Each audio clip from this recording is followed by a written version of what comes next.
मेरे प्यारे देशवासियों, आज हम सब 80वां स्वतंत्रता दिवस मना रहे हैं। आज हर दिलों की धड़कन वंदे मातरम के नाद से गूंज रही है। आज हर घर तिरंगा है, हर मन तिरंगा है और देश उत्साह और उमंग के साथ नए संकल्पों को लेकर के आज आगे बढ़ रहा है। आप सबको स्वतंत्रता दिवस की बहुत बहुत शुभकामनाएं।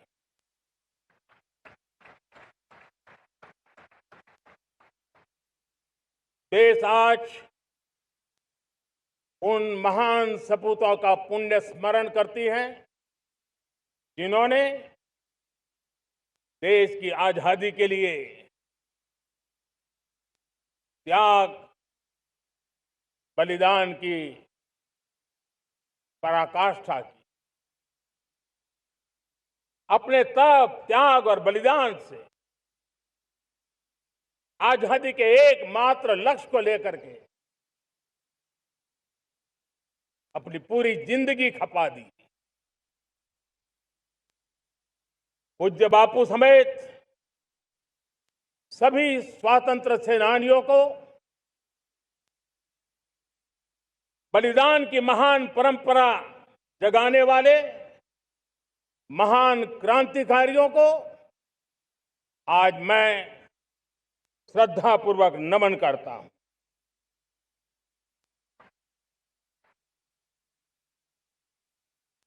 आज जो इस समारोह में उपस्थित है उन सब के लिए आज एक ऐतिहासिक पल भी है।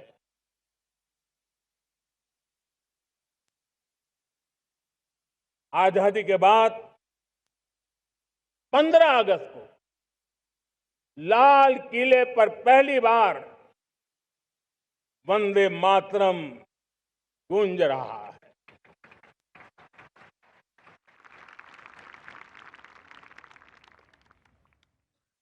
आज जब हम देश के लोग वंदे मातरम के 150 वर्ष मना रहे हैं तो इससे बड़ा उत्तम अवसर क्या हो सकता है।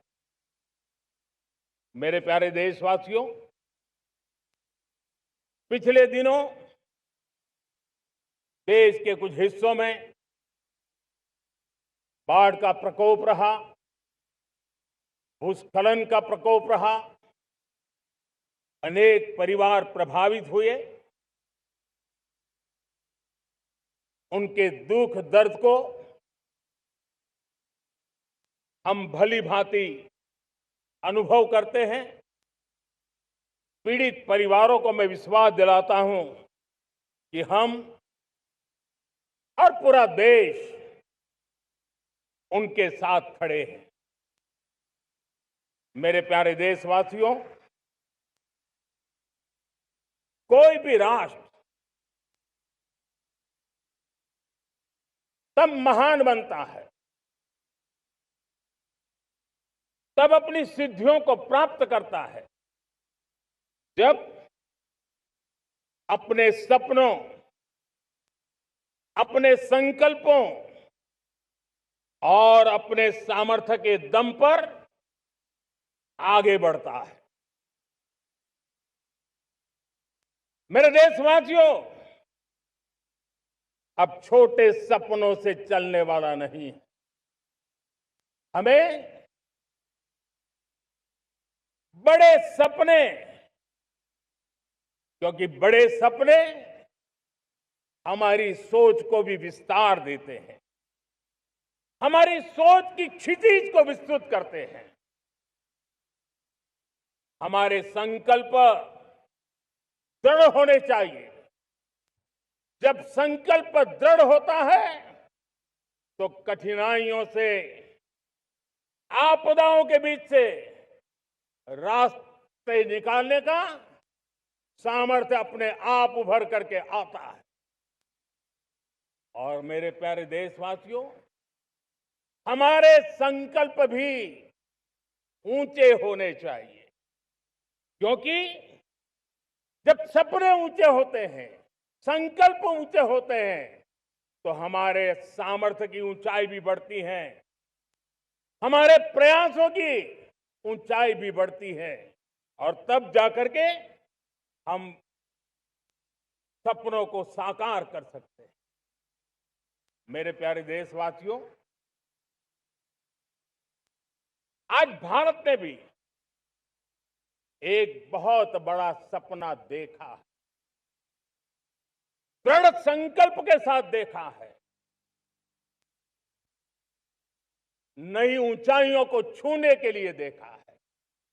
और वो सपना है, जब आजादी के 100 साल होंगे, 2047 में हम विकसित भारत बना के रहेंगे।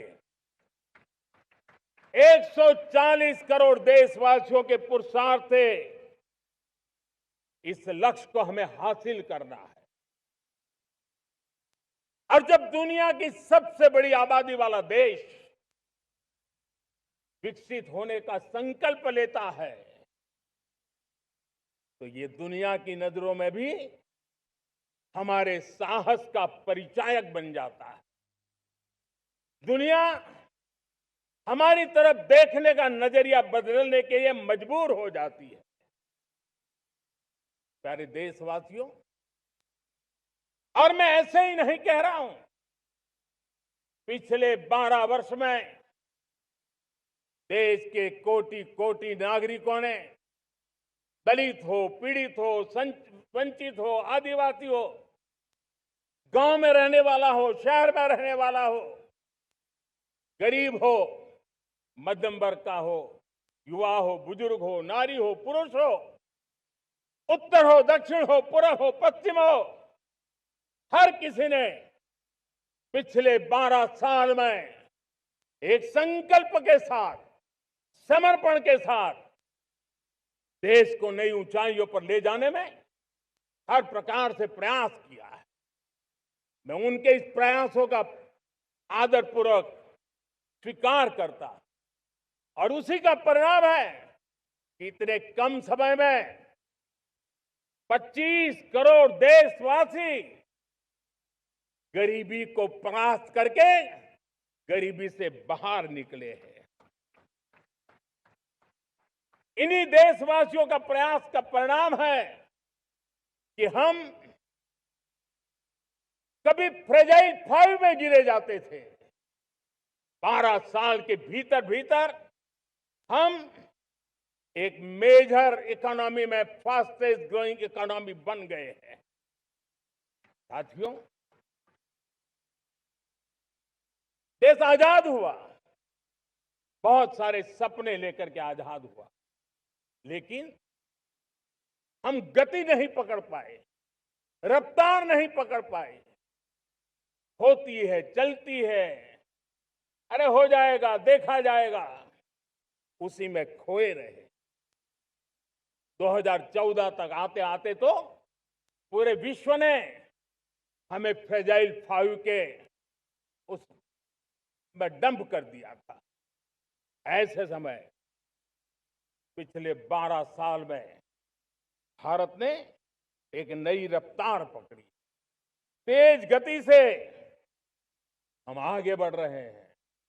और देशवासियों का संकल्प है कि अब 140 करोड़ देशवासियों के संकल्प को, सामर्थ्य को रोकना नामुमकिन है।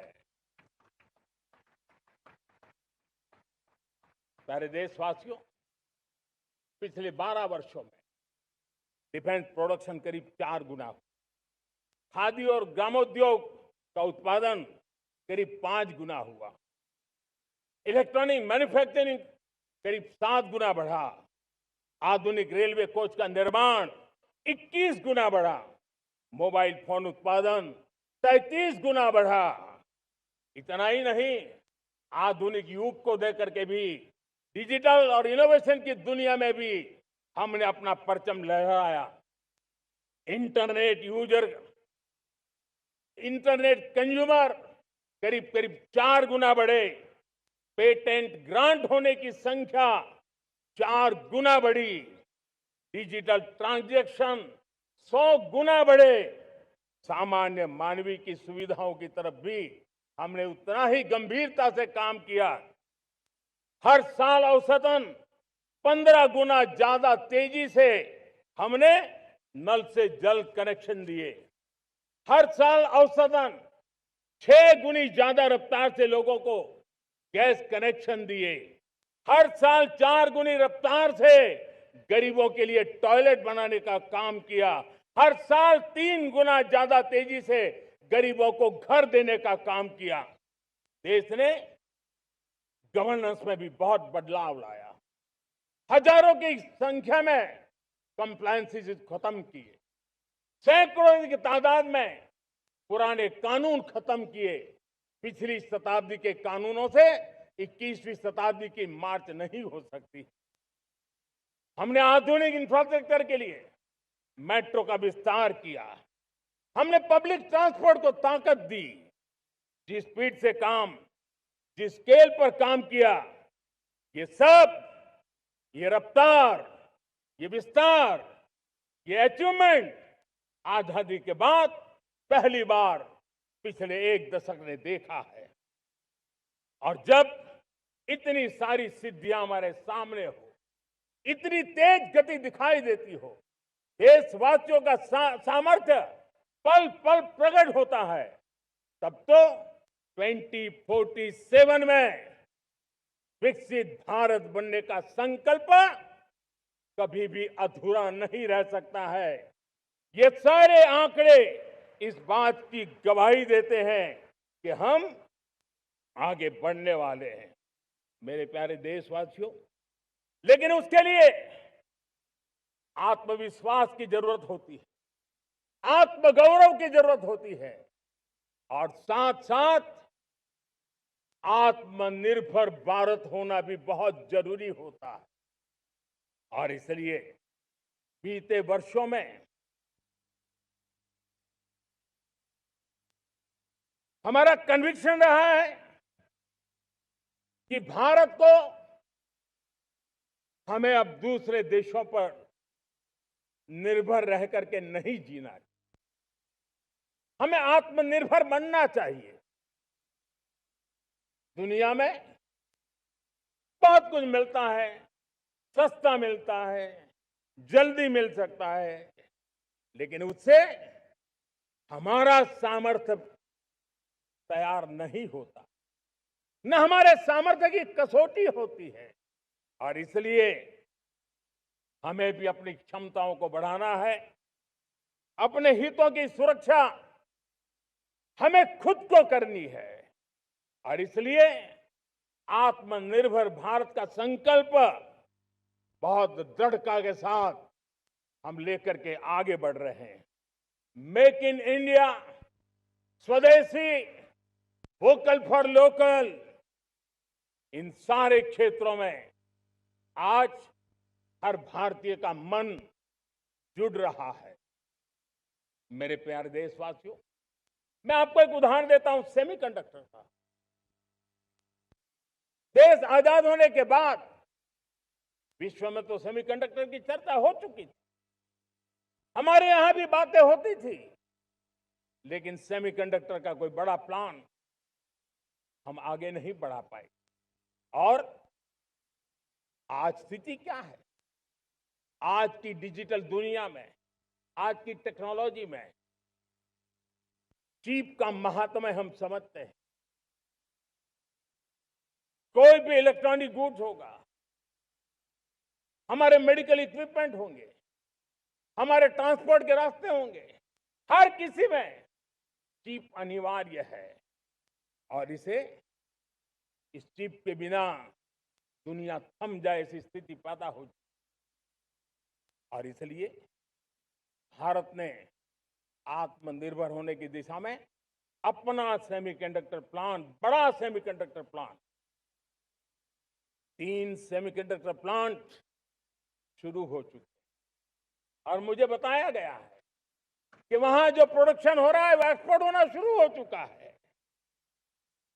और मैं देशवासियों को कहना चाहता हूं, आने वाले 7-8 वर्ष में और 5, 7 या 8 सेमीकंडक्टर प्लांट बहुत ही जल्द शुरू होने वाले। ये आत्मनिर्भर भारत हमें विकसित भारत की दिशा में जाने का महामार्ग देती। मेरे प्यारे देशवासियों, वैसे ही एक चर्चा क्रिटिकल मिनरल की हो रही है। पूरी टेक्नोलॉजी क्रिटिकल मिनरल पर निर्भर है।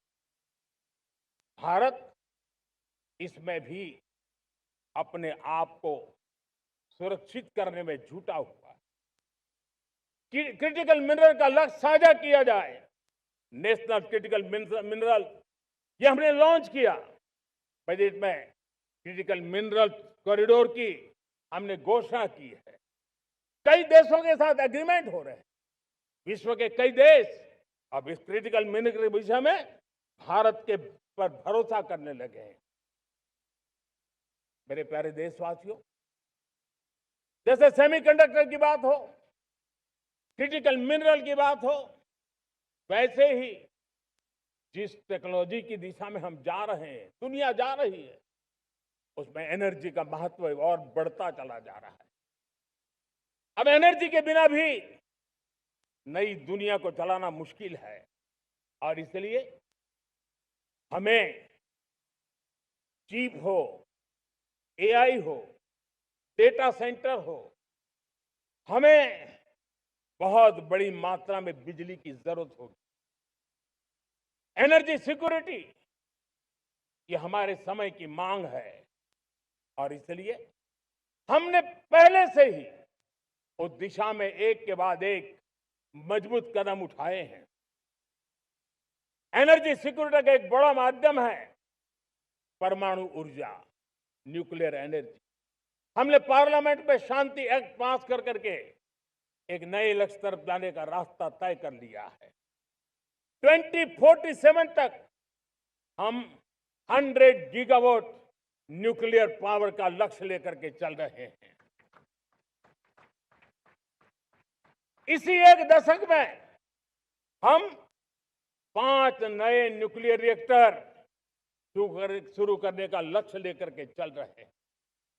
इस वर्ष भारत ने फास्ट ब्रीडर न्यूक्लियर टेक्नोलॉजी में महारत हासिल करके एक अहम पड़ाव पार किया है और उसके कारण परमाणु ईंधन में आत्मनिर्भर बनने की दिशा में हमें एक बहुत बड़ा सफलता का कदम हमने रखा है। मेरे प्यारे देशवासियों, कई बार संसाधनों की कमी के कारण देश रुकता नहीं है, लेकिन रुकने का कारण सोच की सीमाएं होती हैं।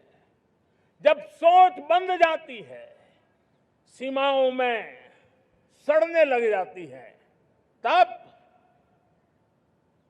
हम अपने सामर्थ्य को भी पहचान नहीं पाते हैं। देश को आज कच्चे तेल पर निर्भर रहना पड़ रहा है और हमारी गलत सोच के कारण है।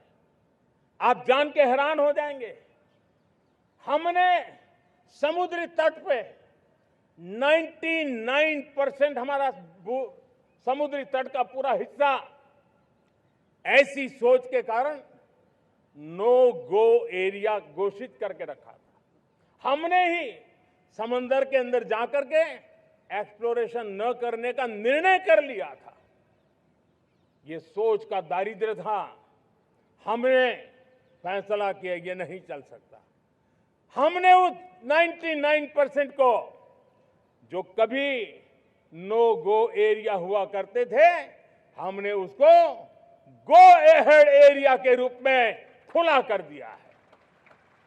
और अब हम समुद्र के भीतर भी एक्सप्लोरेशन करने की और नए नए भंडार खोजने की दिशा में हम प्रवृत्त हैं, हम प्रयास कर रहे हैं। हमने पिछले वर्ष उसी दिशा में एक महत्वपूर्ण कदम रखते हुए समुद्र मंथन की घोषणा की थी और पिछले दिनों हमने 85,000 करोड़ रुपए इस काम के लिए आवंटित करके काम को गति देने का निर्णय कर लिया है। मेरे प्यारे देशवासियों, एनर्जी सिक्योरिटी, इसका मैंने कहा कि हमें ऑल्टरनेट स्रोतों की तरफ भी पूरी शक्ति लगाना बहुत जरूरी है और इसलिए ऊर्जा का सही इस्तेमाल बढ़ाते हुए भारत इसी दिशा में आज तेजी से काम कर रहा है।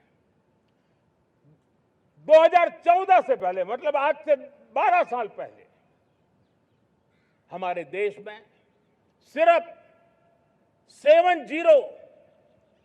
70 शहरों में पाइप से गैस की व्यवस्था थी, पाइप से गैस डिस्ट्रीब्यूशन होता था।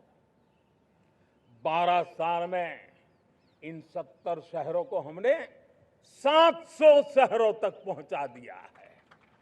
ये होती है रफ्तार, ये होता है विस्तार। 2014 के पहले मुश्किल से 20-22 लाख घरों में पाइप से गैस पहुंचता था। आज 1.25 करोड़ घरों में पाइप से गैस पहुंचाने का काम हो रहा है। 12 वर्ष पहले देश में सोलर एनर्जी की कैपेसिटी सिर्फ 2 गीगावाट थी। 2 गीगावाट, आज 160 गीगावाट हमने प्राप्त किया है लक्ष्य। मेरे प्यारे देशवासियों, मैं एक और जानकारी देता हूं। हमने इसका लाभ देश के मध्यम वर्ग को, सामान्य परिवार को मिले, इस तरफ भी उतना ही ध्यान केंद्रित किया।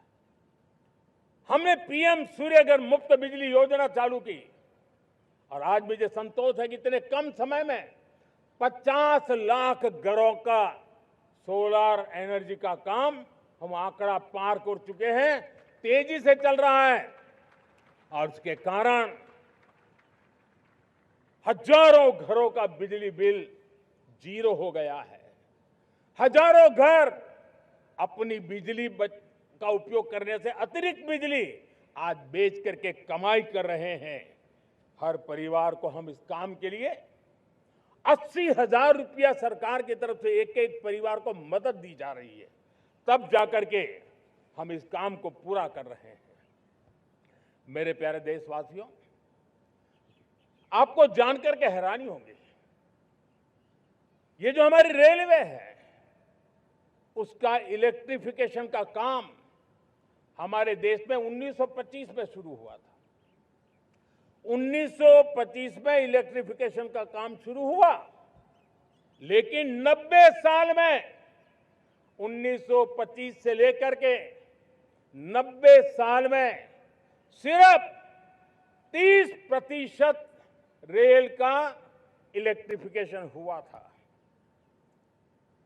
यानी 90 साल में 30%। हमारी रफ्तार देखिए, लक्ष्य को पाने के लिए हमारी दौड़ देख लीजिए।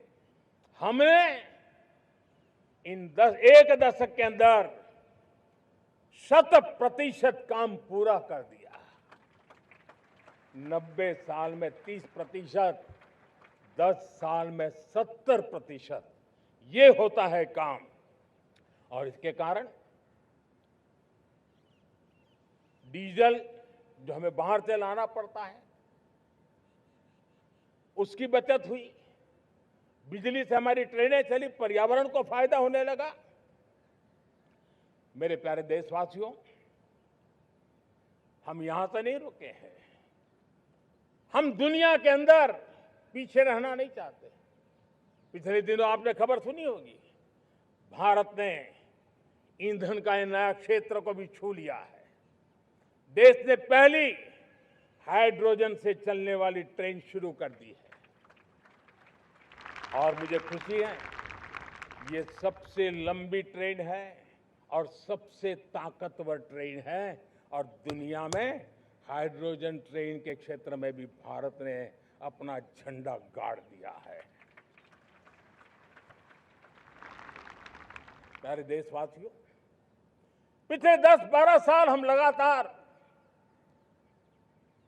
2047 के लक्ष्य को पाने के लिए दौड़ रहे हैं, एक के बाद एक सोपान सिद्ध कर रहे हैं। हमने सोचा भी नहीं था कि हमें इसमें भी कुछ मुसीबतों का झेलना पड़ेगा। पिछले 10-12 वर्ष में कितने संकटों का सामना करना पड़ा। कोरोना जैसी वैश्विक महामारी ने पूरी दुनिया को चिंता में डाल दिया था, सारी व्यवस्थाएं चरमरा गई थी। कोरोना से बाहर निकले, युद्ध की विभीषा की खबरें आने लगी, कहीं यूक्रेन तो कहीं पश्चिम एशिया, हर जगह पे तनाव का माहौल। और पता नहीं भविष्यवेत्ताओं ने तो न जाने क्या क्या घोषणाएं कर दी थी। देश को डराना, देश को भयभीत रखना, देश को चिंतित रखना, इसी में कुछ लोगों को आनंद आता है। वैक्सीन नहीं मिलेगी, कोविड में लोग बचेंगे नहीं, कुछ भी नहीं होने वाला। वेस्ट एशिया का क्राइसिस आया, पेट्रोल पंप पे पेट्रोल नहीं मिलेगा, गैस नहीं मिलेगा, डीजल नहीं मिलेगा, फर्टिलाइजर नहीं मिलेगा। सारी दुनिया भर की अफवाहें फैला करके भारत के लोगों को भयभीत करने का, डराने का, चिंता के अंदर डुबो देने का कुछ लोगों को आनंद आ रहा था। लेकिन देश ने देख लिया कि पिछले 10-12 साल की सुविचारित योजनाएं रंग ला रही है और हम इतने बड़े संकट के बावजूद भी नागरिक देवो भव के मंत्र को लेकर के जीते हुए भारत ने जो तैयारियां की थी, एक के बाद एक कदम उठाया था। सोचा नहीं था कि संकट आएगा, लेकिन उस संकट के समय में ये सारी चीजें काम आ गई और आज देश में गैस भी है, पेट्रोल भी है, यूरिया भी है। हम अपनी ताकत के ऊपर खड़े हो रहे, चल रहे। मेरे प्यारे देशवासियों, दुनिया के इन संकटों का प्रभाव हर किसी पर हुआ, हम भी अछूते नहीं। यूरिया के दाम दुनिया में 3,000 रुपया पहुंच गए एक बोरी का। आज भी हम मेरे देश के किसानों को वो बोझ सहने के लिए मजबूर नहीं कर रहे हैं। सरकार अपने कंधों पर वो बोझ उठा रहा है और दुनिया से जो 3,000 रुपया में यूरिया का बोरा हमें मिलता है, वो हमारे किसानों को हम सिर्फ 300 रुपये में दे पाते हैं। इतना ही नहीं, डीएपी आज दुनिया में बाजार 5,000 पहुंच चुका है, लेकिन मेरे देश के किसानों को दिक्कत ना हो, इसलिए 1,350 रुपये में आज भी डीएपी देने का काम हम कर रहे हैं। मेरे प्यारे देशवासियों, एक समय था जब मैं आत्मनिर्भरता की बात कर रहा था तो कुछ लोग एयर कंडीशन चैम्बर में बैठ करके सोचने वाले लोग हमें बता रहे थे ग्लोबलाइजेशन का क्या होगा। लेकिन दुनिया देख रही है कि पिछले एक दशक में ऐसा लग रहा है कि दुनिया ने ग्लोबलाइजेशन बोलना ही बंद कर दिया है। जहां से ग्लोबलाइजेशन की आवाज आती थी वो बंद सुनाई नहीं देती है। दुनिया का हर देश अपनी अपनी संभालों के मिजाज की तरफ गया है। लेकिन दुर्भाग्य से इस संकट के कालखंड में कुछ लोगों ने अपना रुतबा दिखाने के लिए संसाधनों को वेपनाइज करने का खेल खेला है। दुनिया अपने पास जो कुछ भी है उसको वेपनाइज करने में लगी है। संसाधनों का वेपनाइज, रिसोर्स का वेपनाइज, पेट्रोल, डीजल, फर्टिलाइजर, दवाइयां, टेक्नोलॉजी की चिप्स, इतना ही नहीं, भूभाग को भी वेपनाइज किया जा रहा है। और ऐसे समय अगर हम आत्मनिर्भरता मंत्र को लेकर 10 साल सही दिशा में न चले होते तो हम कल्पना कर सकते हैं कि ऐसी चुनौतियों का मजबूती से मुकाबला कैसे करते। और हमारी तैयारियां निरंतर बढ़ती जा रही है मेरे प्यारे देशवासियों। दूसरी तरफ आज भारत का प्रोफाइल पूरी तरफ बढ़ रहा है। आज भारत दुनिया के लिए एक स्वीकृत और सम्मानीय देश के रूप में बन रहा है। भारत के पास स्थिर पॉलिटिकल मैंडेट है, स्थिर सरकार है, भारत का वाइब्रेंट लोकतंत्र है, भारत का मजबूत न्याय तंत्र है और हम सबको दिशा देने वाला भारत का संविधान है।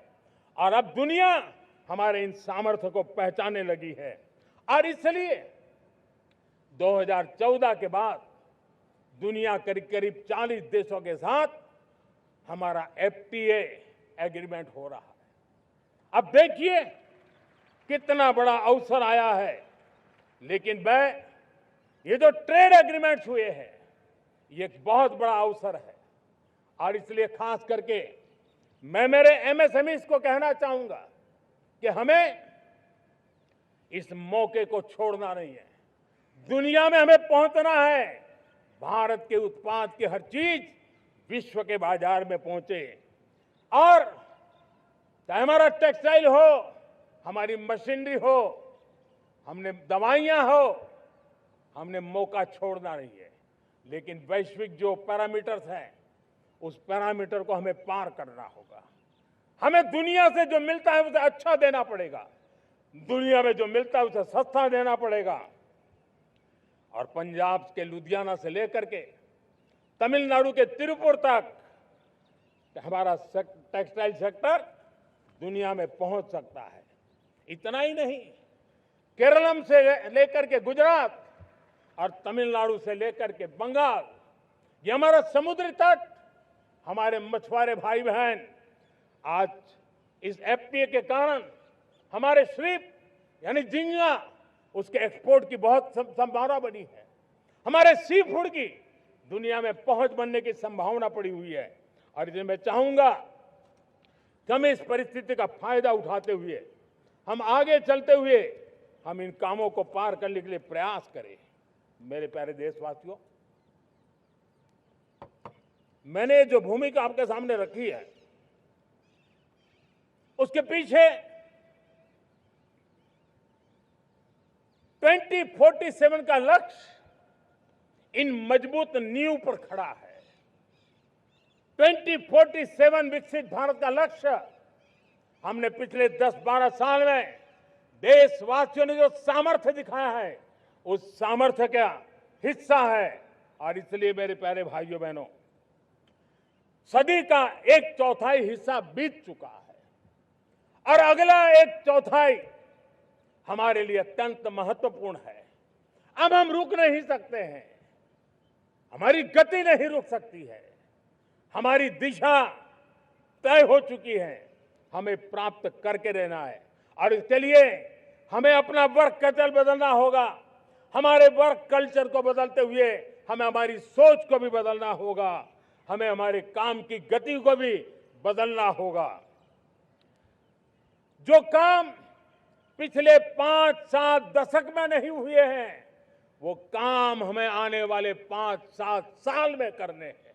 और मेरा भरोसा है मेरे देश की युवा शक्ति पर, मेरे देश के नौजवानों पर, मेरे देश की माताओं को बहनों पर, मेरे देश के किसानों पर, मेरे देश के मजदूरों पर कि हम इस सपने को साकार कर सकते हैं। और इसलिए हमें रिफॉर्म की गति को भी आगे बढ़ाना है। और जब मैं रिफॉर्म की बात कर रहा हूं, रिफॉर्म नहीं हमारे लिए कोई कंपल्सन है, नहीं रिफॉर्म ये हमारे लिए कोई बजबड़ है। हमारे लिए रिफॉर्म ये कन्विक्शन है। आउट ऑफ कन्विक्शन हम रिफॉर्म एक्सप्रेस पर चल पड़े हैं और हम आने वाले दिनों में भी नेक्स्ट लेवल रिफॉर्म की ओर बढ़ने वाले हैं। और इसलिए सरकार, समाज, उद्योग, उत्पादक, किसान, हर किसी ने अपनी ट्रेडिशनल व्यवस्थाओं में रिफॉर्म करना पड़ेगा, सोच में रिफॉर्म करना होगा, अपने लक्ष्यों को रिफॉर्म करना होगा। और इसलिए मेरे प्यारे देशवासियों, हमें एक निश्चित दिशा में को लेकर के चलना होगा। मैं आज उस युग को भी याद करना चाहूंगा जब देश भारत का सामर्थ्य सप्त सिंधु के रूप में हम जानते थे, हम समझते थे, हम सुनते थे। अब विकसित भारत बनाने के लिए हमें नई धारा चाहिए। आज लाल किले की प्राचीर से मैं देश के सामने शक्ति की सप्त धारा का आह्वान करता हूं। आने वाले 5-7 साल में जो पिछले 5-7 दशक में नहीं हुआ, वो सप्त धारा के सामर्थ्य से, शक्ति से हम देश को नई ऊंचाई, नई गति देंगे और नए लक्ष्यों को पार करने वाला सामर्थ्य देंगे। और इसके साथ साथ देश की युवा शक्ति का सामर्थ्य का भरपूर राष्ट्र निर्माण में उपयोग होगा, उनकी शक्ति जोड़ी जाएगी।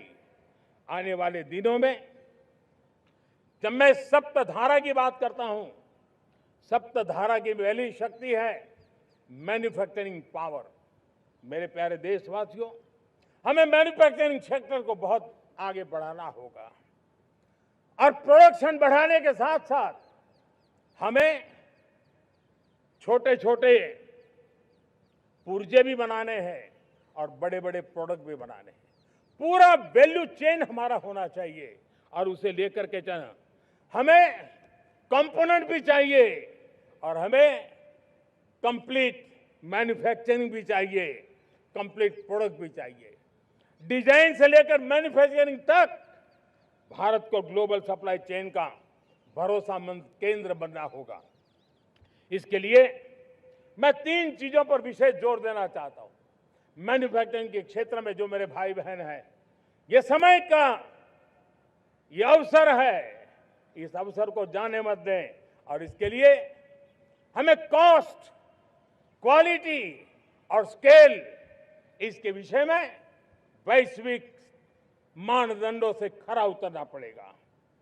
हमारी फैक्ट्रीज कॉम्पिटिटिव हो, हमारे प्रोडक्ट्स यूजर फ्रेंडली हो, हमारा पैकेजिंग दुनिया के लोगों को लुभावने वाला हो, आकर्षित करने वाला हो, हमारा जीरो डिफेक्ट प्रिसिजन मैन्युफैक्चरिंग, ये हमारी पहचान बनना चाहिए।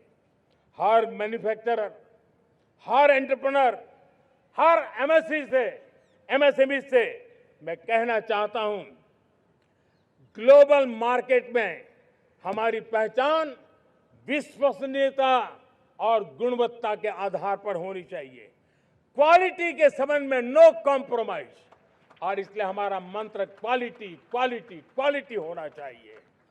यही हमारा ग्लोबल ब्रांड वैल्यू बनेगा। मेरे प्यारे देशवासियों, इस सप्तधारा की दूसरी शक्ति है कृषि और फूड प्रोडक्शन, फूड प्रोसेसिंग। हमें इस दिशा में आगे बढ़ना होगा। हमारे किसानों ने, अब दुनिया के बाजार खुल चुके हैं, एफपीए के कारण हमें एक बहुत बड़ा मार्केट मिल रहा है।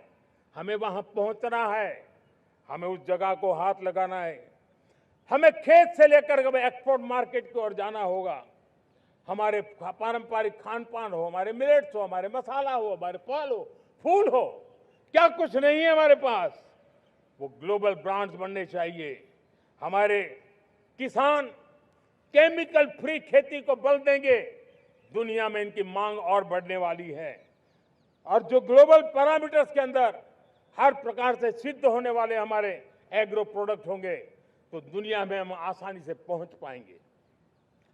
मेरी सप्तधारा की तीसरी शक्ति है टेक्नोलॉजी और इनोवेशन। मेरे प्यारे देशवासियों, आज जमाना एआई का है, क्वांटम का है, स्पेस का है, रोबोटिक्स का है, डेटा सेंटर्स का है।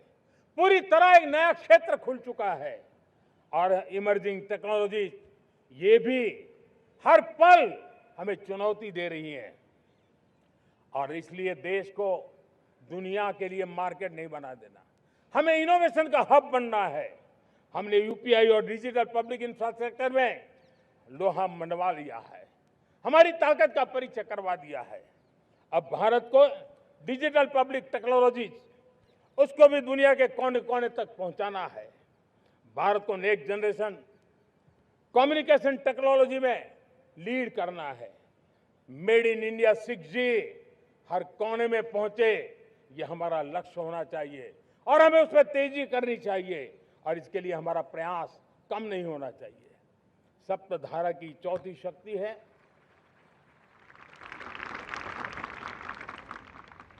गति शक्ति। ये गति शक्ति देश के अंदर सीमलेस फास्ट कनेक्टिविटी पर हमें बल देना होगा। शहरों को हाई स्पीड रेल से हमें जोड़ना होगा।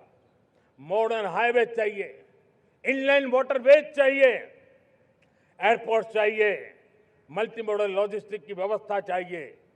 हमें पोर्ट्स को सिर्फ सामान उतारना चढ़ाने की जगह नहीं, दुनिया के शिप्स आकर के लंगर हो जाए इतना नहीं, हमें हमारे पोर्ट्स को पोर्ट लेड डेवलपमेंट ग्रोथ की दिशा में हमें आगे बढ़ना होगा। हमारी पांचवी शक्ति है सप्तधारा की, वो है रक्षा शक्ति। और ये रक्षा शक्ति का महत्व हर प्रकार से है। मेरे प्यारे देशवासियों, डिफेंस में आत्मनिर्भर होना अब भारत ने अनुभव कर लिया, दुनिया ने अनुभव कर लिया है, इसके बिना कोई चारा नहीं है। विश्व जब अपनी अपनी ही सोच रहा है, तब भारत विश्व के लिए बाजार बन करके नहीं रह सकता है। हमें डिफेंस के क्षेत्र में आत्मनिर्भर होना होगा। Next generation defence technology develop करके हमें ग्लोबल सप्लायर बनने की दिशा में हमें लक्ष्य लेकर के चलना है। हमें ड्रोन, काउंटर ड्रोन सिस्टम को विकसित करना होगा और हाइपरसोनिक डिफेंस टेक्नोलॉजीज, उस पर हमें लीडरशिप लेनी होगी। साथियों, साइबर सुरक्षा भी आज हर घर के लिए एक समस्या बन रही है। वो भी एक रक्षा का क्षेत्र है जिसमें हमारे युवाओं की जो सामर्थ्य है, उस सामर्थ्य का उपयोग हम देश के और दुनिया के लिए कर सकते हैं। हमारी सप्तधारा की छठी शक्ति है ग्रीन इकोनॉमी, ब्लू इकोनॉमी, जो ग्रीन जॉब को भी जन्म देती है। हमें green hydrogen, renewable energy, energy storage, green mobility, green manufacturing in global scale हमें पा करके रहना है। हमें दुनिया जब ग्लोबल वार्मिंग की चर्चा करती रहती है, हम रास्ते खोजते रहते हैं, हम समस्याओं का समाधान दे रहे हैं और भारत ये ग्रीन मूवमेंट का बहुत बड़ा सामर्थ्य लेकर के चलिए। भारत के पास ब्लू इकोनॉमी के लिए भी बहुत बड़ा अवसर है। बहुत बड़ा लंबा हमारा कोस्ट लाइन है। ब्लू इकोनॉमी के लिए बहुत बड़े अवसर है। फिशरीज है, कोस्टल टूरिज्म है, ओशन टेक्नोलॉजी है। ऐसे कितने ही क्षेत्र हैं जिसमें हम आगे बढ़ सकते हैं। मेरे प्यारे देशवासियों, भारत सप्तधारा की जब बात करके लेकर चला है, तब हमारी सातवीं धारा है और दुनिया के लिए इसका अपना भी एक महत्व है और वो है भारत का सॉफ्ट पावर। भारत के सॉफ्ट पावर की ताकत है। आज योग ने पूरी दुनिया को भारत के साथ जोड़ के रखा हुआ है। योग दुनिया के लिए एक ऊर्जा बनता जा रहा है, भारत के लिए विश्वास का बड़ा कारण बनता जा रहा है। जिस भारत के पास आस्था के केंद्र हो, जिस भारत के पास आयुर्वेद हो, जिस प्रकार से भारत के पास होलिस्टिक हेल्थ केयर की व्यवस्था हो, हील इन इंडिया का मूवमेंट हो, हम दुनिया के अंदर हमारे सामर्थ्य को लेकर के जा सकते हैं। हैंडीक्राफ्ट हो, संस्कृति हो, हमारी फिल्में हो, हमारा क्रिएटिव वर्ल्ड हो, वीएफएक्स हो, हमारा एनिमेशन हो, हमारी गेमिंग हो, डिजिटल कंटेंट हो, क्रिएटिव वर्ल्ड के अंदर भारत अपना रुतबा दिखा सकता है। हमने उसको वैश्विक सामर्थ्य के रूप में विकसित करना होगा। आज भारत ने वेव समिट को एक बहुत बड़ी ताकत दी है। दुनिया धीरे धीरे भारत का ये जो world audio visual and entertainment summit है, उसकी राह देखता रहता है और वो भारत के सॉफ्ट पावर को, भारत के क्रिएटिव दुनिया को परिचित करेगा। मेरे प्यारे देशवासियों, भारत के पास विशाल वन्य संपदा है। हमारे पास 100 से ज्यादा नेशनल पार्क है, क्षमता बहुत है, लेकिन विदेशी टूरिस्टों को आकर्षित करने में हम कम पड़े हैं। हमें मौका है हमारे सॉफ्ट पावर के माध्यम से दुनिया के टूरिस्टों को भारत के लिए आकर्षित करने का। हमारा सामर्थ्य हमें दुनिया को दिखाना है। हम ये काम आरा से करें और हम जल्द से जल्द हम इन लोगों, आज दुनिया में स्पोर्ट्स की जो है वो भी एक बहुत बड़ा भारत के प्रति आकर्षण का केंद्र। दुनिया के स्पोर्ट्स इवेंट भारत में क्यों ना हो। कॉन्स्टेंट इकोनॉमी बहुत बढ़ रही है, देश के नौजवानों का आकर्षण है। विश्व का हर कोई कलाकार चाहता है कभी न कभी भारत की धरती पर अपना कॉन्सर्ट करे। ये एक बहुत बड़ा अवसर है, हमें इसको मोबिलाइज करने के लिए व्यवस्थाएं खड़ी करनी होगी। साथियों, सप्तधारा की इन 7 शक्तियां उद्देश्य सिर्फ एक सेक्टर में प्रगति करने का नहीं है। एक होलिस्टिक अप्रोच के साथ हमें राष्ट्र को जो लक्ष्य लेकर के हम चल रहे हैं, जो एम्बिशन लेकर के चल रहे हैं, उस स्केल को हमें पार करने की दिशा में काम करना है। मेरे प्यारे देशवासियों, कुछ चीजें मैंने बताई हैं, लेकिन मैं इससे भी आगे सोचता हूं। मैं जरा देश को झकझोरना चाहता हूं। मैं देश की शक्ति को भी झकझोरना चाहता हूं। देश यानी सिर्फ सरकार नहीं होती है, देश यानी हर नागरिक जुड़ता है। क्या हम सोच नहीं सकते कि फॉर्च्यून 500 की चर्चा तो बहुत सुनते हैं, आने वाले एक दशक में इन फॉर्च्यून 500 में 50 कंपनियां भारत की क्यों न हो, ये लक्ष्य हमारा क्यों न होना चाहिए। आज बैंकिंग सेक्टर फल फूल रहा है। दुनिया की टॉप बैंक के अंदर भारत की बैंक का झंडा भी क्यों न फहरता हो। भारत की बैंक भी टॉप बैंक 5 बैंक में भारत की भी एक बैंक होनी चाहिए। भारत की फार्मा की दिशा में हमने बहुत काम किया है, लेकिन समय की मांग है कि दुनिया की 5 बड़ी फार्मा कंपनियों में भारत की भी 1-2 फार्मा कंपनियों का नाम गूंजना चाहिए। भारत उसमें अपना स्थान बनाना चाहिए। लॉ फर्म्स होते हैं, रेटिंग एजेंसी होती है। क्या समय की मांग नहीं है कि ग्लोबल लीडरशिप अब हमारे हाथ में होनी चाहिए? टैलेंट है, सामर्थ्य है, हमारा लंबा इतिहास भी है, भाषाओं पर हमारा प्रभुत्व है। हमें विश्व में पहुंचना चाहिए। हमारी कोई कंसल्टिंग फर्म, अकाउंटिंग फर्म दुनिया के टॉप फर्म्स के अंदर क्यों नहीं होनी चाहिए? भारत की टेक्नोलॉजी कंपनियां दुनिया के अंदर सिरमौर हो, यह हमारा लक्ष्य होना चाहिए। हमारे ऐसे ब्रांड हो जिससे दुनिया आकर्षित होती हो, हमारे ब्रांड हमारे देश की पहचान हो और विश्व के लिए एक डेस्टिनेशन बन जाए। उस दिशा में हमें काम करना है और इसके लिए मैं राज्य सरकारों को कहना चाहता हूं, मैं स्थानिक स्वराज की संस्थाओं को कहना चाहता हूं, भारत सरकार का भी यह दायित्व है कि हमें हमारे रिफॉर्म की गति बढ़ानी होगी। हमें 2047 के लक्ष्य के अनुरूप हमारी व्यवस्थाओं को विकसित करना होगा। हमें बीते हुए काल के नीति नियमों से नहीं चल सकते, हमें आने वाले सपनों के हिसाब से नीति नियमों को गढ़ना होगा और इसको अगर हम करेंगे तो मुझे पूरा विश्वास है और मैं देशवासियों को भरोसा देता हूं, इसी रास्ते मेहनत में कोई कमी न करते हुए हम विकसित भारत का सपना पार करके रहेंगे। हमें सबको मिलकर के चलना है, केंद्र सरकार हो, राज्य सरकार हो, इंडस्ट्री हो, हम सब ने मिलकर के आगे बढ़ना है। हमें रिफॉर्म्स करते रहना है, रिफॉर्म्स को आगे बढ़ाते रहना है। और मैंने पहले भी कहा था, हम रिफॉर्म कंपल्सन से नहीं, कन्विक्शन से कर रहे हैं, लक्ष्य को प्राप्त करने के लिए कर रहे हैं। मेरे प्यारे देशवासियों, जब मैं विकसित भारत की बात कर रहा हूं, देश को तेज गति से आगे बढ़ाने की बात कर रहा हूं, उसका सबसे बड़ा लाभार्थी कौन है? इन सारे प्रयासों का सबसे बड़ा साधक कौन है?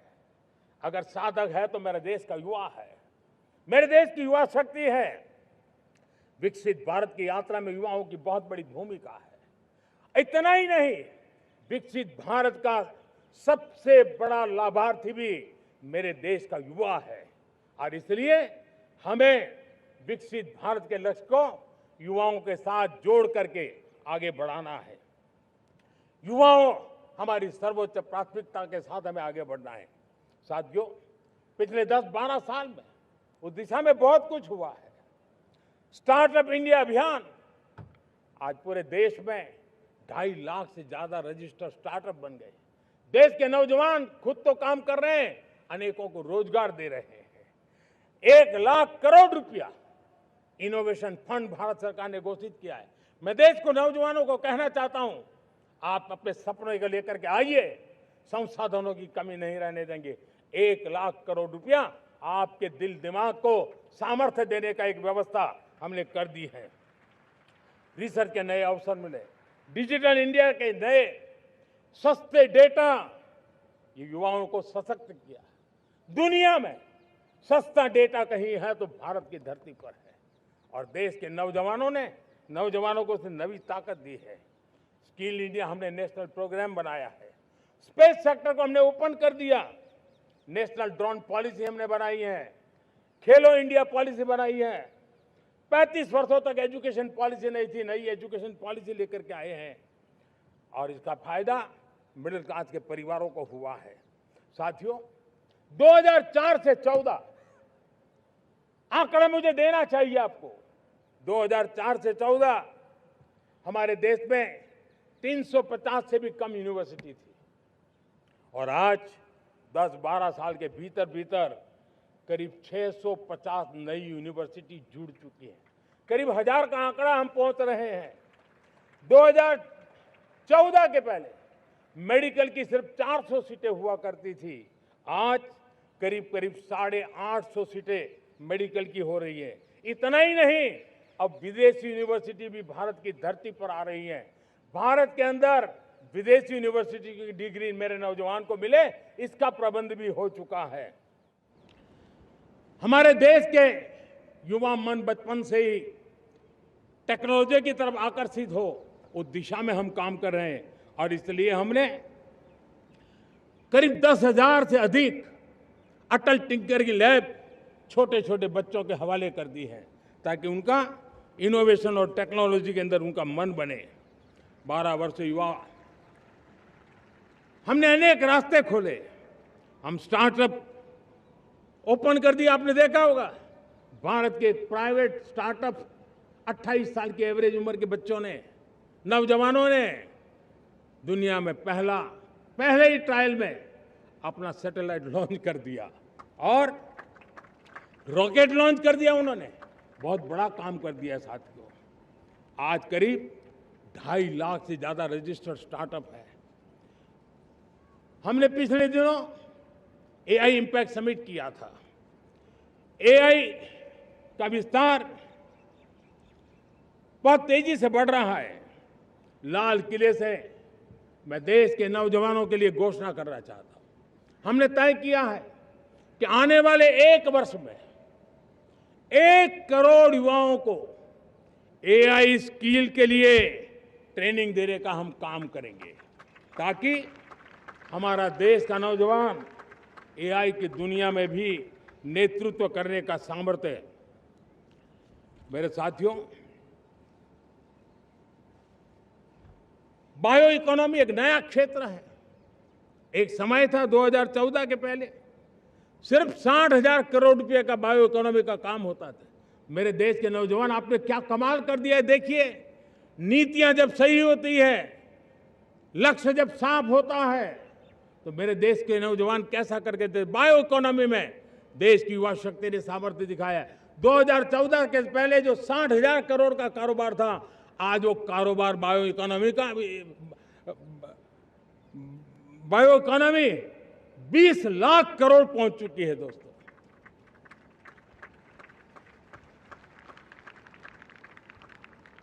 दो 2009-10 का कालखंड था, सिर्फ 25 लाख इलेक्ट्रिक व्हीकल हमारे देश में बिके थे। 1.5 लाख इलेक्ट्रिक व्हीकल बिके थे 2009-10 में। 1.5 लाख इलेक्ट्रिक व्हीकल। इस 25-26 में 25 लाख इलेक्ट्रिक व्हीकल बिके हैं। मेरे प्यारे देशवासियों, एविएशन सेक्टर भी मेरे नौजवानों के लिए बहुत तेजी से आगे बढ़ रहा है। नए एयरपोर्ट, नए रूट, नए नए रोजगार के अवसर बना रहे हैं। मेंटेनेंस, ओवरहॉलिंग, इसके भी कारण देश में बहुत बड़ी मात्रा में स्किल मैन पावर को काम मिल रहा है। मेड इन इंडिया हवाई जहाज बनाने की दिशा में हमने सफलता पाई है। Made in India defence transport aircraft C295 already अपनी उड़ान भर चुका है, सफल उड़ान भर चुका है। ये देश के नौजवानों के लिए, मेरे साथियों, ड्रोन ने भी बहुत बड़ा काम किया है।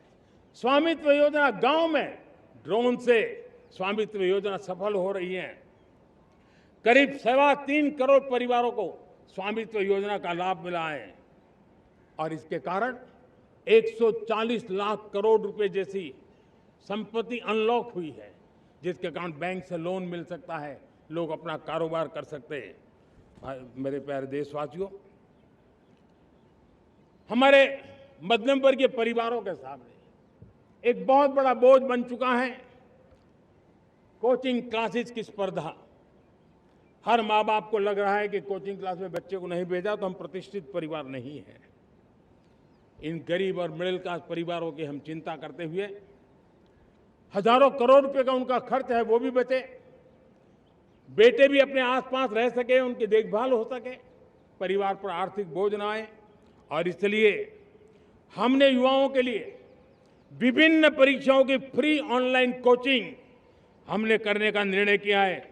डिजिटल पब्लिक इंफ्रास्ट्रक्चर है, हमारे पास उत्तम टैलेंट है, टीचर्स हैं, उन संसाधनों को जोड़ करके हम देश के नौजवानों को फ्री कोचिंग देने का एक पूरा नेटवर्क हम खड़ा करने वाले हैं।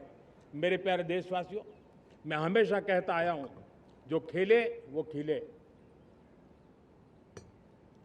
जब मैं खेले वो खिले की बात कर रहा हूं, तब मेरे प्यारे देशवासियों, आज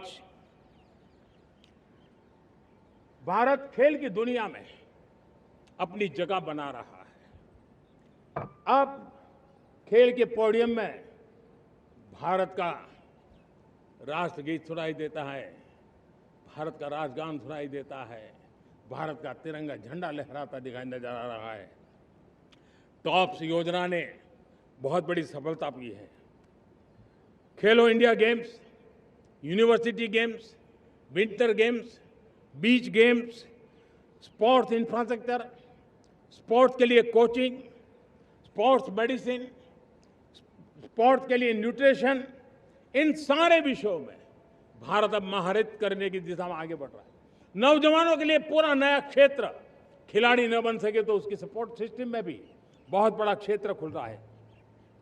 स्पोर्ट्स की दुनिया में भारत का प्रदर्शन बेहतर होता रहा है और हम 2036 में ओलंपिक के मजबूत दावेदार बनकर के आगे बढ़ रहे हैं और 2030 में कॉमनवेल्थ गेम्स को भारत होस्ट करने वाला है।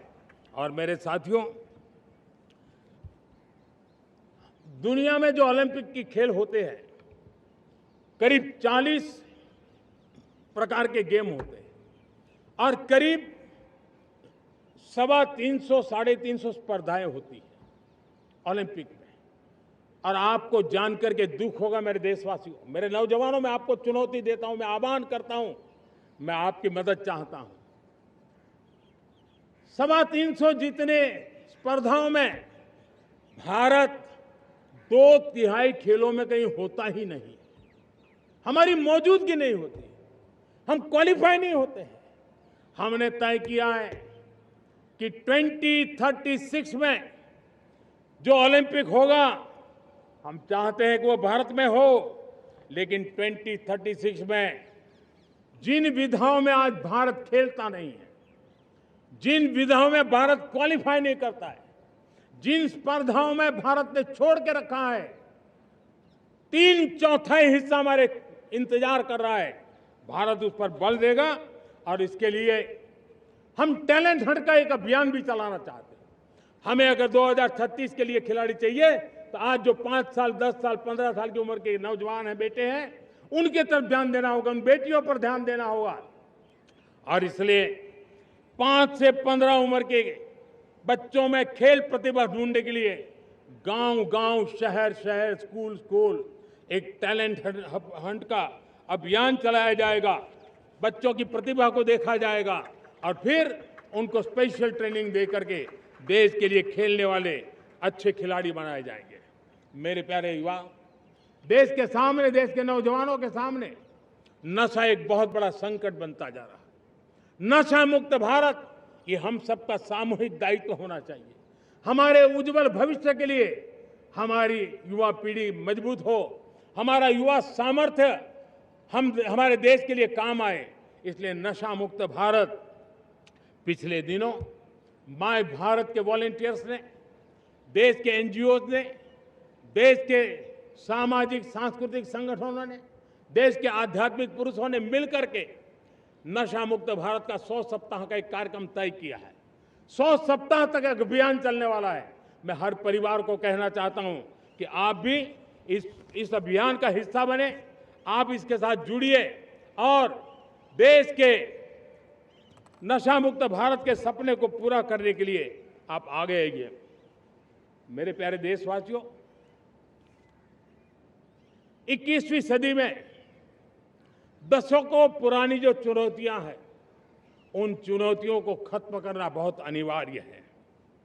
नक्सलवाद, माओवाद लाखों युवाओं के भविष्य को तबाह कर दिया।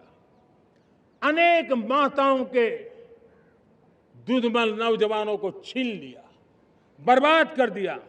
हर मां बाप के सपनों को चूर चूर कर दिया।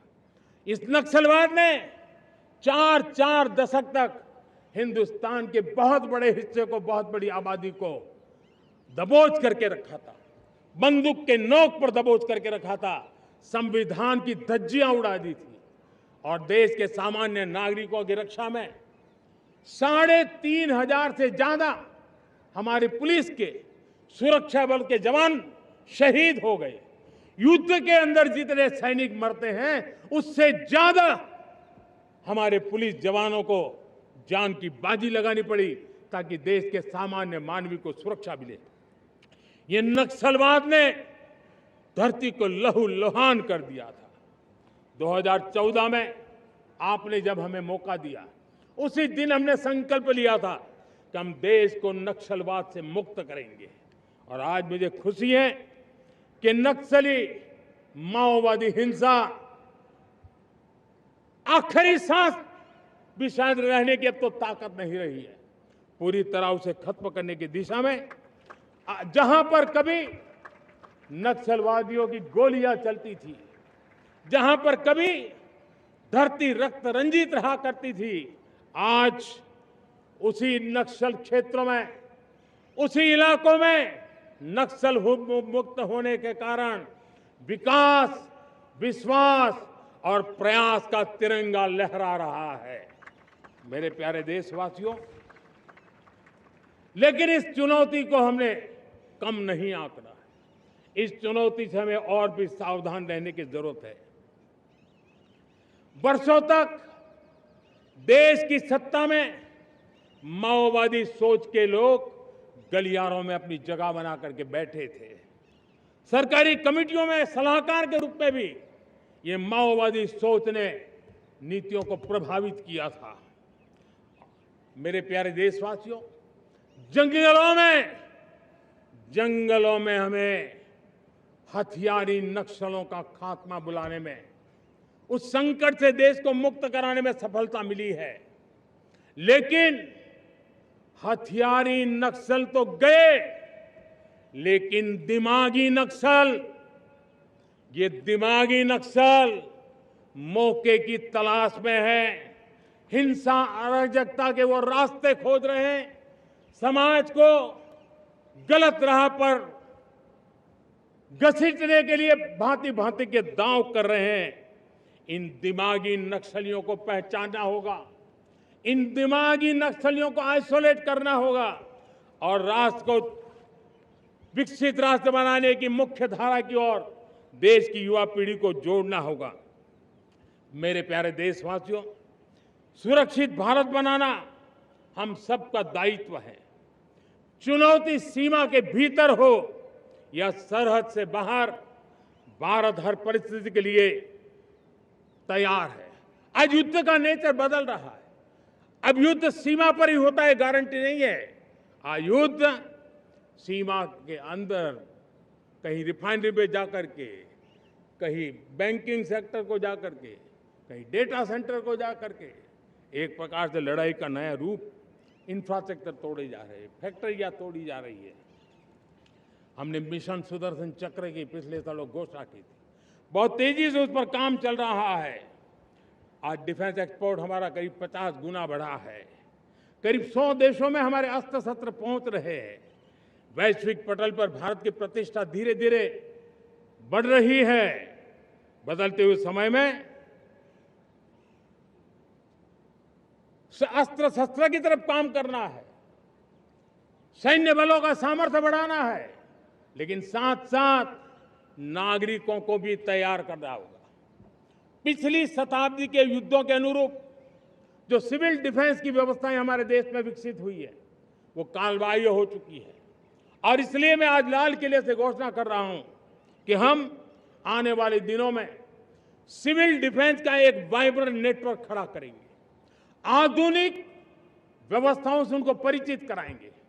आधुनिक संकटों से नागरिकों को रक्षा करने की क्या व्यवस्था हो सकती है, एक बहुत बड़ा वॉलंटरी फोर्स सिविल डिफेंस का आधुनिक चुनौतियों को पार करने वाला हम बनाने वाले हैं।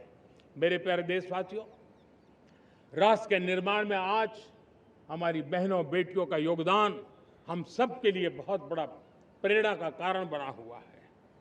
फाइटर जेट हो या सिविल एविएशन, हमारी बेटियां सबसे आगे दिखाई दे रही है। खेलकूद का मैदान हो, हमारी बेटियां आगे दिखाई दे रही है। स्टेम एजुकेशन में भर्ती होने की प्रक्रिया हो, सबसे ज्यादा हमारी बेटियां आगे दिख रही है। आज सेना में भी एनडीए से जो बच्चियां निकली हैं, वो बड़े रौब के साथ देश की सेना का नेतृत्व करने का सामर्थ्य दिखाने लगी है। मेरी बेटियों की ताकत कैसी है। मैं पिछले दिनों साणंद में एक सेमीकंडक्टर प्लांट में गया। वहां आदिवासी बेटियां, देश के अलग अलग कोने से आई हुई बेटियां काम कर रही थी।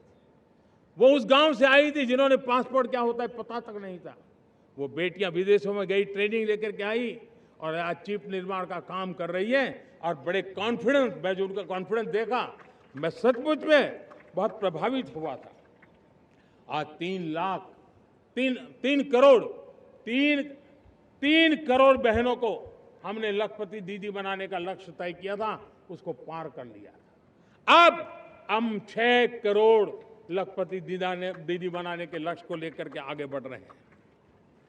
3 करोड़ नई लखपति दीदी बनना मतलब ग्रामीण अर्थव्यवस्था में बहुत बड़ा बदलाव मातृशक्ति के द्वारा आने वाला है। मेरे प्यारे देशवासियों, आज पंचायतों में, नगर पालिका में, महानगर पालिका में बहुत बड़ी मात्रा में हमारी महिलाएं जनप्रतिनिधि बनकर के देश का मार्गदर्शन कर रही है, समस्याओं का समाधान कर रही है, बहुत ही सक्षम नेतृत्व दे रही है। और इसी को ध्यान में रखते हुए हमने पार्लियामेंट में नारी शक्ति वंदन अधिनियम पारित किया था। लेकिन किसी न किसी कारण से राजनीति के अखाड़े में पिछले 40 साल से ये सपना हमेशा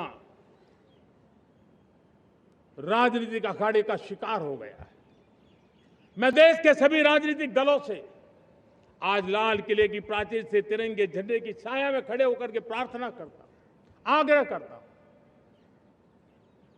आइए उन महिलाओं के सामर्थ्य के पुजारी बनिए, उन महिलाओं के सम्मान में आगे आइए और जल्द से जल्द हमारी माताओं बहनों को 33% विधानसभा और लोकसभा में उनको प्रतिनिधित्व मिले, वे भारत की नीति घड़तर के अंदर अपना योगदान दे। समय की मांग है और मैं सभी राजनीतिक दलों से फिर से आग्रह करता हूं, आइए महिला आरक्षण लागू करके महिला सम्मान में आप भी जुड़िए, आप भी यश लीजिए, आप भी क्रेडिट लीजिए, लेकिन मेरी माताओं बहनों को हक दीजिए। मेरे प्यारे देशवासियों, विकसित भारत का संकल्प तभी पूरा होगा जब विकास अंतिम व्यक्ति तक पहुंचेगा। 2014 से पहले सिर्फ 25 करोड़ लोगों के पास सोशल सिक्योरिटी का कवर था, सिर्फ 25 करोड़ के पास। साथियों, पिछले 5-7 दशक में सिर्फ 25 करोड़, हमने एक दशक के भीतर भीतर 100 करोड़ देशवासियों को सोशल सिक्योरिटी का कवच दिया है। आयुष्मान भारत योजना से 70 साल की उम्र के बुजुर्गों से भी आज 5 लाख रुपए तक मुफ्त दवाई की व्यवस्था हो रही है। करोड़ों करोड़ों परिवारों को इसके कारण बहुत बड़ी सुविधा मिली है। और इस आयुष्मान कार्ड के कारण 2 लाख करोड़ रुपया जो दवाई और ऑपरेशन के पीछे खर्च होना था, वो मेरे परिवारों के बच्चे हैं। वो गरीब परिवार है, वो मध्यम वर्ग के परिवार है, उनको इतनी बड़ी। मेरे प्यारे देशवासियों, आज मुझे एक काम के लिए आपकी मदद चाहिए। मैं आप सबसे एक मदद मांग रहा हूं। सभी नौजवानों से मैं चाहता हूं कि आप इसका नेतृत्व करिए। आपका 1 या 2 घंटे देश को बहुत बड़ी शक्ति देने वाले हैं। आपको लगेगा 1-2 घंटे में मैं देश की क्या शक्ति, मैं बताता हूं, आप बहुत बड़ी शक्ति बनने वाले हैं। और इसलिए हर घर में वातावरण बने। इन दिनों देश में जनगणना का काम हो रहा है, सेंसस का काम हो रहा है, गिनती चल रही है। और गिनती सिर्फ आंकड़ों से बात बनती नहीं है, उसकी बारीकियों से नीतियां बनती हैं, योजनाएं बनती हैं। देश आगे बढ़ने की अपनी रूपरेखा तैयार करता है और इसलिए सटीक जानकारियां होना बहुत जरूरी है। कभी कभी जो सरकार की तरफ से प्रतिनिधि आते हैं वो इतनी जल्दी में होते हैं, कभी स्पेलिंग एक लिख देते हैं, कभी अलग लिख देते हैं, और इसके कारण अल्टीमेट परिणाम हमें सही मिलने में दिक्कतें आती हैं। अब जब टेक्नोलॉजी अवेलेबल है और इस बार निर्णय किया है, आप स्वयं भी जनगणना में अपनी जानकारियां अपने मोबाइल फोन से भर करके दे सकते हैं। बाद में कोई बाबू आएंगे, कोई प्रतिनिधि आएंगे, आपसे चर्चा करेंगे, लेकिन आप परिवार के सब बैठ करके अगर डिजिटली अपना रजिस्ट्री करवा दे, सारी बारीकियां, स्पेलिंग में भी गलती ना हो, कोई भी जानकारियों में गलती ना हो, आप जितनी परफेक्ट जानकारी देंगे देश को आगे बढ़ने में बहुत बड़ी मदद मिलेगी। और इसलिए मैं देश के नौजवानों को कहता हूं कि आप अपने परिवार के लोगों को बिठा करके पूरे फॉर्म को समझिए। पहले कागज पे फॉर्म को भर दीजिए, कोई गलती है तो करेक्ट कर लीजिए, और फिर टेक्नोलॉजिकली उसको डिजिटली इसको अपलोड कर दीजिए। आप देखिए इतना बड़ा काम देश कर लेगा और देश का समय और शक्ति सही काम के लिए उपयोग आएगा। और इसलिए मेरे देश के नौजवानों को जनगणना के इस काम में सक्रियता से जुड़ने के लिए मैं आग्रह करता हूं। मेरे प्यारे देशवासियों, मैंने लाल किले से पंच प्राण की बात कही थी। इस पंच प्राण ने देश को अपने आत्मगौरव की ओर लेकर के आगे बढ़ने का, लक्ष्यों को पार करने के सामर्थ्य के साथ आगे बढ़ने का एक बहुत बड़ा संबल दिया है। हमें गुलामी की मानसिकता हर पल मिटाते ही रहना है। जिस भारत का सपना नेताजी सुभाष चंद्र बोस ने देखा था, बाबा साहब आंबेडकर ने देखा था, पंडित नेहरू ने देखा था, सरदार पटेल, भगत सिंह, सुखदेव राजगुरु ने देखा था, डॉक्टर श्यामा प्रसाद मुखर्जी ने देखा था, भगवान बिरसा मुंडा ने देखा था, ज्योतिबा फुले ने देखा था, उन सब से प्रेरणा लेकर के हम आगे बढ़े। इस संकल्प को हम दोहराए, स्वयं से ऊपर राष्ट्र का हित हो, स्वयं से ऊपर राष्ट्र का हित हो और कर्तव्य ही हमारी पहचान हो। मैं सभी देशवासियों से कहूंगा, समय हमारा है। मैं सभी देशवासियों से कहूंगा, समय हमारा है, अवसर हमारा है, संकल्प हमारा है। आइए सपनों को संकल्प बनाए, संकल्प को सामर्थ्य बनाए और सामर्थ्य को सफलता में बदल के रहें। आइए हर कदम को विकास का कदम बनाएं, कदम से कदम मिलाएं, मन से मन मिलाएं, लक्ष्य से जुड़े रहे, एक दीप से जले दीप हजारों, आओ मिलकर विकसित भारत बनाए। इसी एक भावना के साथ इस मंगल पर्व पर आप सबको अनेक अनेक शुभकामनाएं। मेरे साथ बोलिए, भारत माता की, भारत माता की, भारत माता की, वंदे वंदे वंदे। बहुत बहुत धन्यवाद।